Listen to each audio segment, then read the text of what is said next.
There are moments in nature that feel too precise, too deliberate, as if something didn't just create life, but designed it.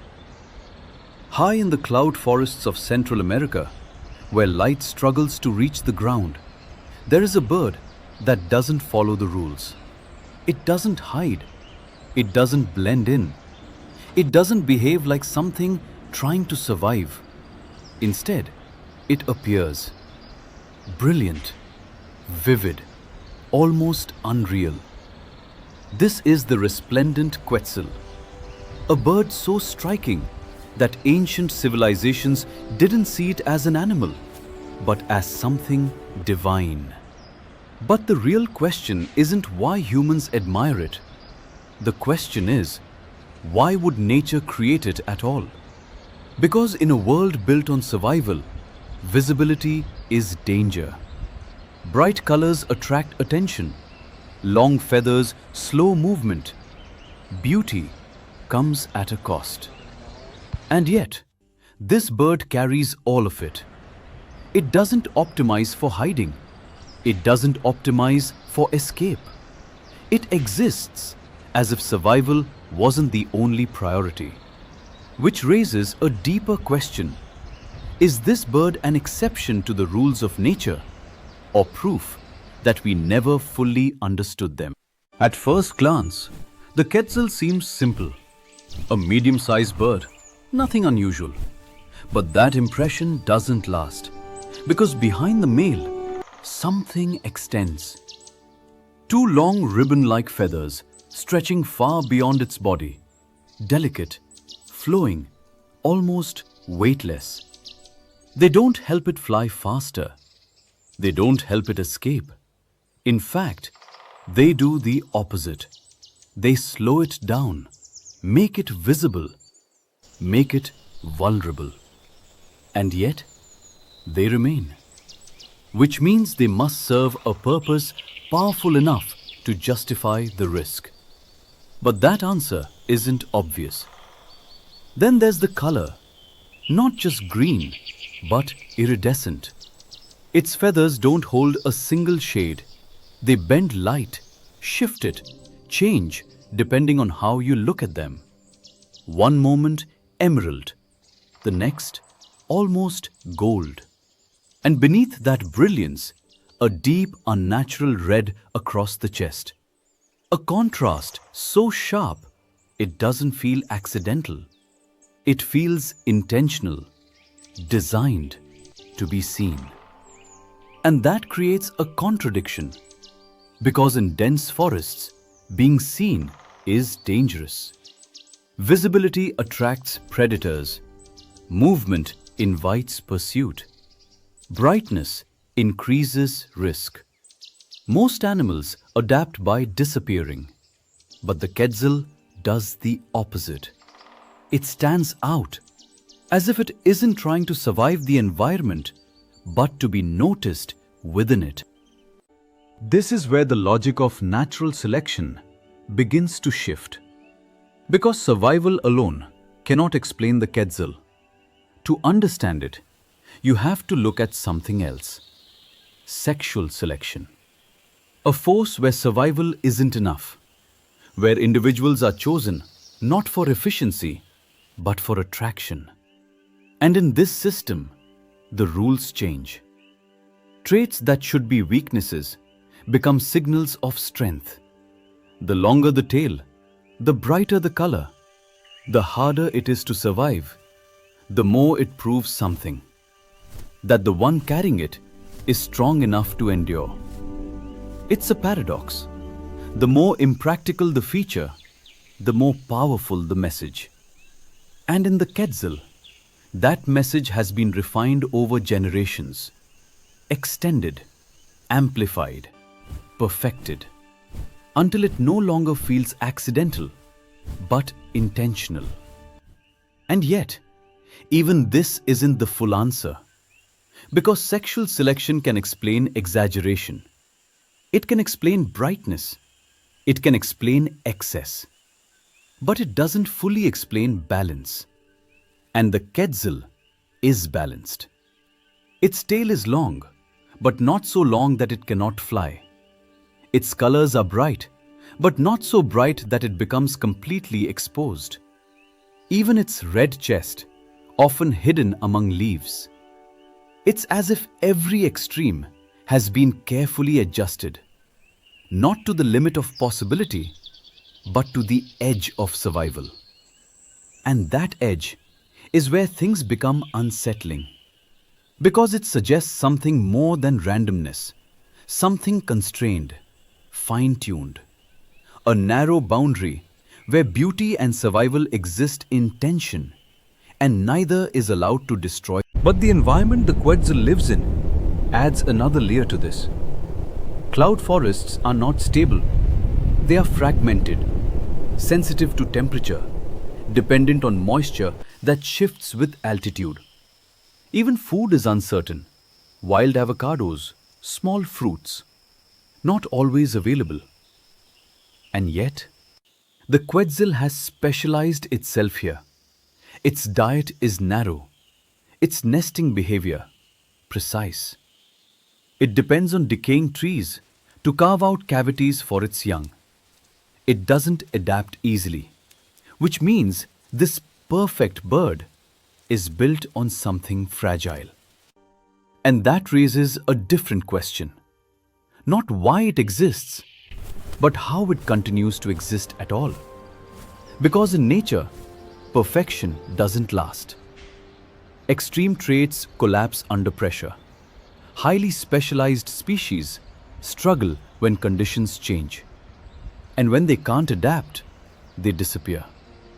And yet, the Quetzal remains, not unchanged, but recognizable, still carrying the same vivid colors, the same delicate structure, a form that feels too precise, too exposed to survive constant pressure. Which leads to an unsettling idea that this is not just a successful species, but one existing on a knife's edge, balanced between survival and collapse. And if that balance is disrupted, even slightly, what happens to something that was never designed to compromise? The answer doesn't begin with extinction.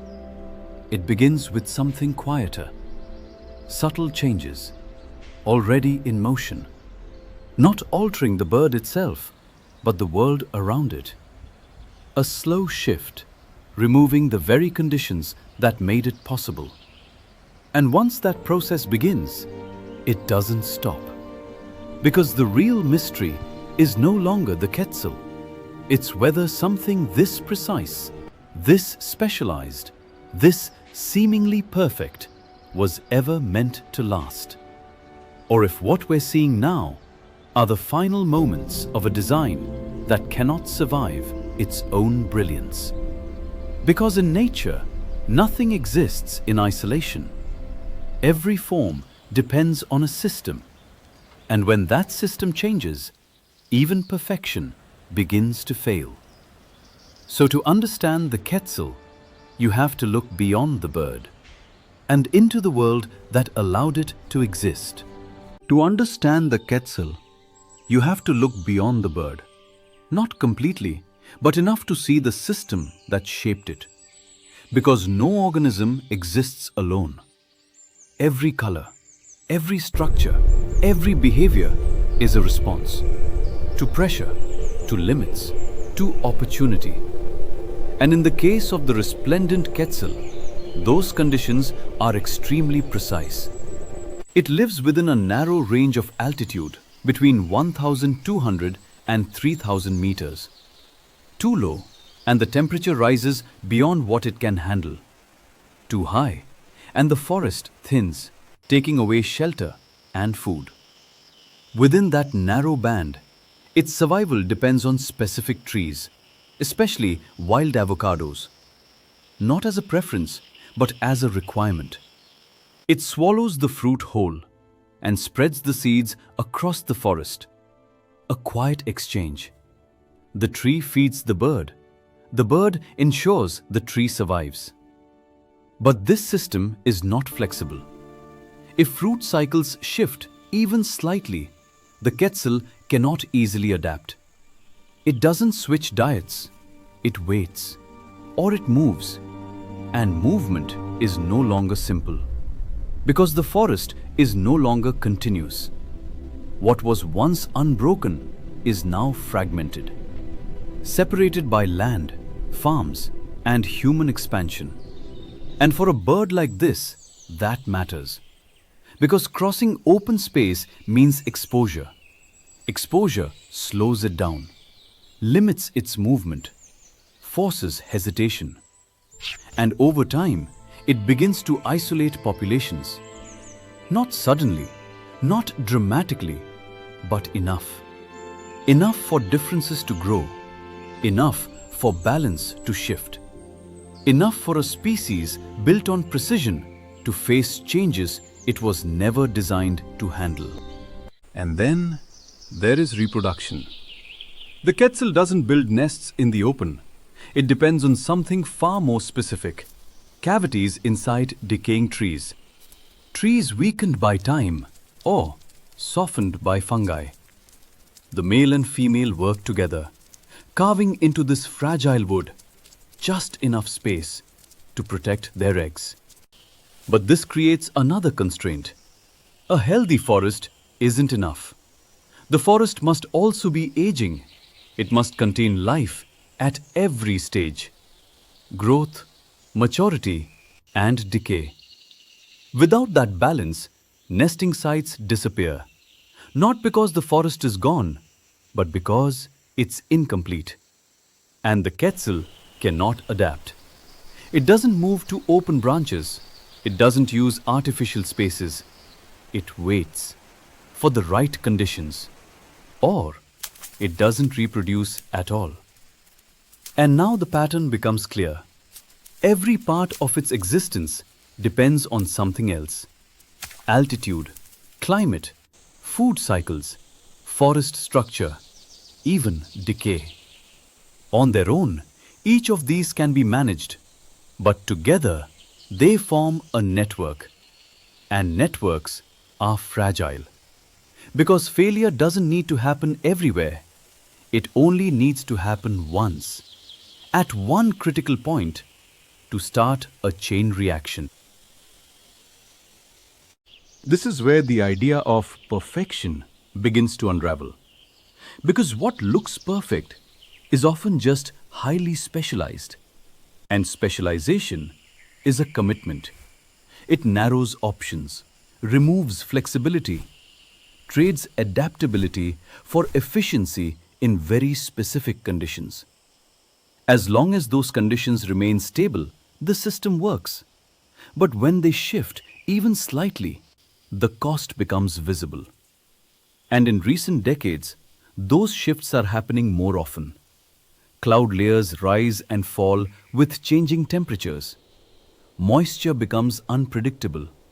Fruit cycles lose their timing. Not enough to destroy the forest overnight, but enough to disrupt it. And for the Quetzal, timing is everything. Breeding must match food availability. Chicks depend on a steady supply of fruit. If those windows drift apart, even by weeks, the impact grows. Fewer chicks survive, fewer reach maturity, and slowly, almost invisibly, the population begins to thin. But there is something else, something less visible than habitat loss or climate change, something operating on a different level. Because while the environment shifts, the Quetzal does not. Its colors don't fade. Its tail doesn't shorten. Its displays remain the same, as if it's still responding to a world that no longer fully exists. And that creates a mismatch, an evolutionary lag, where the traits that once signaled strength, brightness, symmetry, complexity may no longer reflect survival. But sexual selection doesn't adjust immediately. It continues to favor what it has always favored, even as those traits become more costly. And that's where the contradiction appears. Because evolution is often seen as adaptive, responsive, efficient. But here, it shows something else: momentum, a tendency to continue forward even when the ground beneath it is changing. And in that momentum, the Quetzal becomes something rare, not just shaped by its environment, but shaped by a version of it that no longer exists. A living trace of a past system stable enough to create something this precise. There are still places where the system holds. Protected forests, undisturbed regions where everything remains aligned. Here, the Quetzal continues, as it always has, displaying, breeding, moving quietly through filtered light. But these places are shrinking, becoming isolated, fragmented. And isolation brings new pressure. Smaller populations, less genetic diversity, greater vulnerability. This doesn't lead to sudden collapse. There is no single moment where everything fails. Instead, it's about thresholds, points where balance can no longer hold. And because the Quetzal exists so close to that edge, it reaches those limits first. Which brings us back to the question, why does the Quetzal feel too perfect to be real? Because it represents precision, built on stability, a stability that is no longer guaranteed. Its beauty isn't just visual, it's a signal, a reflection of a system that was once perfectly aligned, where every condition worked together to create something extraordinary. But that alignment is fragile, and as it shifts, those same traits begin to change meaning. In the end, the Quetzal is not an exception to nature. It is an example taken to its extreme, a result of perfect timing, perfect conditions, and perfect balance. And now, it reveals what happens when that balance begins to break. Not instant disappearance, but slow divergence. A growing tension between what the organism is and what the world around it has become. And maybe that's why it feels unsettling. Because the Quetzal doesn't look like it's struggling. It still appears flawless, still moves with quiet elegance, still carries those impossible colors through the forest. Nothing about it seems broken. But beneath that surface, the world that shaped it is changing. Slowly, silently. And the question is no longer whether the bird can survive as it is, but whether the world it depends on can survive around it. Because if that world disappears, even something this extraordinary cannot remain untouched.